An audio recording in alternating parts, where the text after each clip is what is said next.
This is Radio Taiwan International.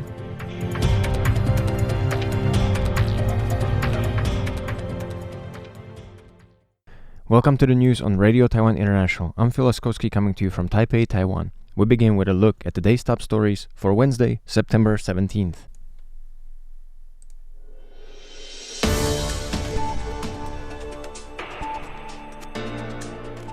Taiwan-Japan pledged stronger ties in trade, security, and regional cooperation. Scholars hope universal cash handouts will encourage domestic spending. And CSBC showcases new Endeavour Manta model, demonstrating its commitment to entering the drone ship market. But first, today's top story. President Lai Ching-te welcomed the new chairman of the Japan-Taiwan Exchange Association, Sumi Osamu, at the presidential office on Tuesday, marking his first visit since taking office in June. Lai expressed hopes that Sumi's leadership, backed by his rich experience and vision, would further strengthen Taiwan-Japan relations and deepen cooperation. On Wednesday, Sumi met with Premier Jo Rong-tai at the cabinet, emphasizing shared democratic values and a commitment to ongoing exchanges.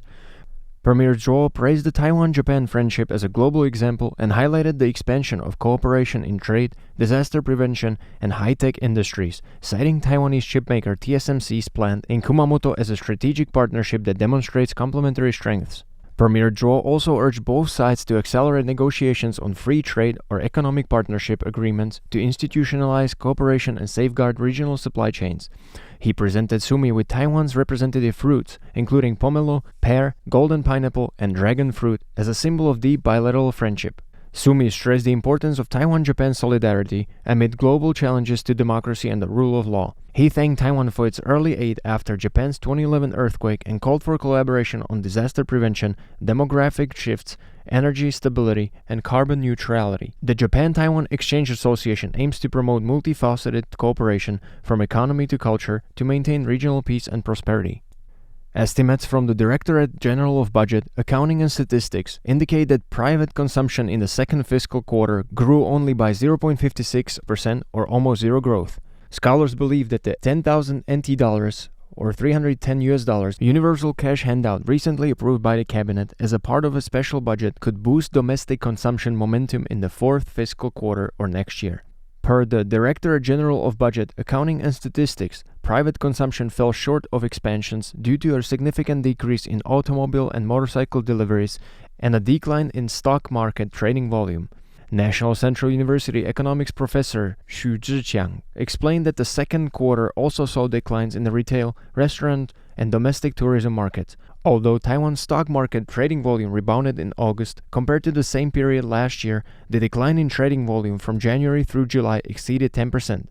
Xu is hopeful that the handout will increase domestic spending in the coming months. It seems that private consumption indicators this year have not been very good so far. However, if the cash disbursements encourage people to spend more in the fourth fiscal quarter, private consumption may improve next year, he said. The Finance Ministry has indicated that the universal cash handout will be distributed within a month after a special budget receives final approval. Similar to the 6,000 NT dollars or $200 disbursements in 2023, any citizen with a household registration in Taiwan, non-residents with residence permit, foreigners with permanent residence permits, spouses of Taiwanese nationals, and government personnel stationed abroad will be able to obtain the handouts. Ahead of the Taipei Aerospace and Defense Technology Exhibition this Thursday and Friday, CSBC Corporation Chairman Chen Zhenhong held a press conference on Wednesday to explain the company's future development direction and unveil a model of the new Endeavour Manta configuration.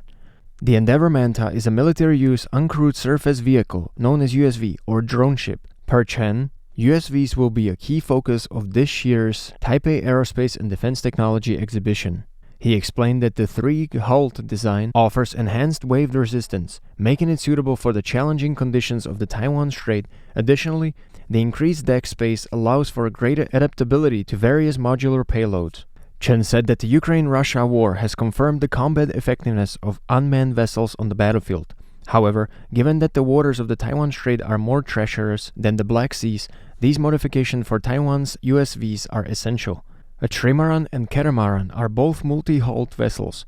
The difference is the rear deck area of a trimaran is larger, making the Endeavour Manta not only more wave-resistant, but also more suitable for accommodating drones, unmanned helicopters, and other equipment.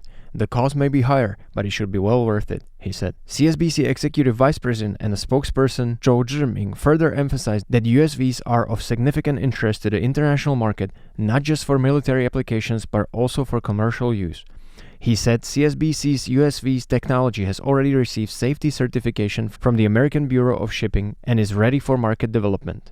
Changhua County's Lukang Old Street always draws a crowd. According to the Tourism Administration, it is the most popular old street in Taiwan. The iconic Lugang Old Street in Changhua County is paved with red brick and flanked by traditional Minnan-style houses. Many shop interiors retain the staircases characteristic of old-style homes. Here you can purchase food, handicrafts, and cultural and creative products, making it a popular shopping destination. The street teems with tourists every weekend.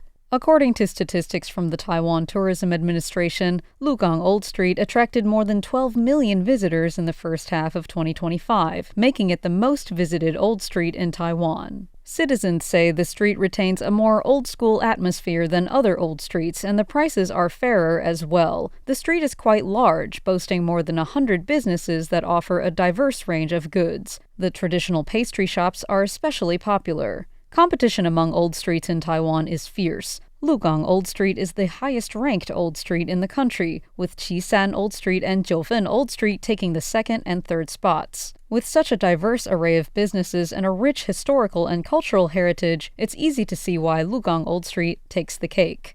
Hannah Belinsky for RTI News. Following Google's pledge to invest £5 billion in the United Kingdom, NVIDIA has announced plans to pour in £11 billion with partners to build the country's largest ever AI infrastructure. US President Donald Trump arrived in Britain on Tuesday for his second state visit, joined by NVIDIA Chief Executive Jensen Huang and OpenAI Chief Executive Sam Altman. Trump is the first American president to be invited twice for a state visit to the UK. A senior US official said Monday that Washington and London will unveil more than $10 billion in economic agreements during the trip. In a press release Tuesday, NVIDIA said it is partnering with the UK AI infrastructure company Nscale to deploy 300,000 Grace Blackwell superchips worldwide, with 60,000 destined from Britain, one-fifth of the total. NVIDIA, along with Nscale and US cloud provider CoreWeave, will invest £11 billion to establish AI factories and build Britain's largest AI infrastructure, providing computing power for OpenAI's UK Stargate project. NVIDIA said the investment, unveiled during Trump's state visit, underscores transatlantic cooperation in technology and trade. Have you heard about the world's largest single-tower asymmetric cable-stayed bridge? The Danjiang Bridge will be completed soon. Danjiang Bridge, or Tamkang Bridge, Taiwan's third longest river crossing, marked a key milestone on Tuesday. Its final segment was lifted into place, signaling the bridge's progression into the final stage of construction. Designed by the world-famous late architect Zaha Hadid, the bridge will become the world's largest single-tower asymmetric cable-stayed bridge when completed. It is expected to be open to traffic by May 2026. Spanning the Tanshui River estuary, the bridge rises nearly 70 stories with an elegant, asymmetric cable design inspired by Taiwan's Cloud Gate Dance Theater. Hadid, the first woman to win the Pritzker Architecture Prize, passed away 9 years ago, making this project one of her final legacies. The engineering challenges of this decades-long project were significant. The launch ceremony saw a controversy over a large red banner welcoming President Lai Ching-te, which some online users likened to North Korean or Chinese propaganda. Authorities clarified that the banner was erected by the construction team without prior approval as a gesture of gratitude to the president and administration and was promptly removed. The bridge will connect the Tanshui and Bali districts, easing long-standing traffic congestion by reducing travel time by about 25 minutes and shortening distances by roughly 15 kilometers. It is projected to serve over 40,000 vehicles daily and reduce Guandu Bridge traffic by around 30%. If the Tamkang Bridge effectively relieves local traffic, it may also drive up property prices. Many districts in New Taipei City already have housing prices soaring to the 6 to 7-digit NTD range per ping, which is around 3.3 square meters. Since 2021, housing prices in the Tanshui New Town have gradually risen by more than 30% over 5 years, increasing from the 2-digit to 3-digit levels, with traffic being a major limiting factor. Experts caution that supplementary public transit enhancements are needed to curb potential increases in traffic volume. Thank you for joining me for the news. I'm Phil Laskowski. Stay tuned for another 50 minutes of English language features brought to you by Radio Taiwan International.